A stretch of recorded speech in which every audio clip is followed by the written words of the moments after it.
പിന്നെ റൂമിലൊരു മുഴുത്ത എട്ടുകാലിനെയും കണ്ടിട്ട് നേരെ വെച്ച് പിടിച്ചു കന്യാകുമാരിലോട്ട്. ഇതൊക്കെ പോകുന്ന വഴിക്കല്ല കാണുന്ന കാഴ്ചകളാട്ടോ, എന്ത് ഭംഗിയാ നോക്കിയേ.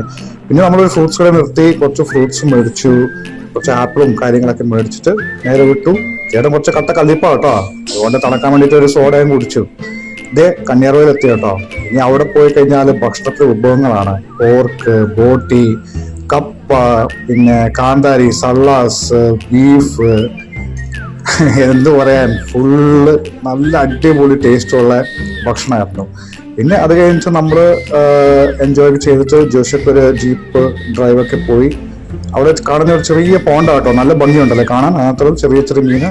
ഇത് പിന്നെ ഞാൻ ജോയിച്ചേട്ടൻ്റെ കൂടെ ഒന്ന് പുറത്ത് ഇറങ്ങിയതാണ്. ജോയിച്ചേട്ടൻ്റെ ജോലി സംബന്ധമായിട്ടുള്ള കാര്യങ്ങളൊക്കെ, പുള്ളിക്കാരൻ ഒരു കോൺട്രാക്ടർ കേട്ടോ. അപ്പോൾ അങ്ങനെ വീടൊക്കെ കാണാൻ വേണ്ടി പോയി.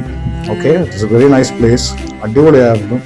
പിന്നെ അത് കഴിഞ്ഞിട്ട് ഇത് കാണുന്ന ആ പഞ്ചായത്തിലൊരു കുപ്പി, വലിയ കുപ്പിനകത്ത് വേസ്റ്റ് കുപ്പി ഇടുന്നു. പിന്നെ പോകുന്ന വഴിക്ക് നമ്മൾ കുറച്ച് മീനൊക്കെ മേടിച്ചു, നല്ല ഫ്രഷ് മീനാട്ടാ. പിന്നെ ഇതാ കുട്ടിത്തവന്മാര് ഒരു തവളനൊക്കെ പിടിച്ചു വന്നിട്ടുണ്ട്.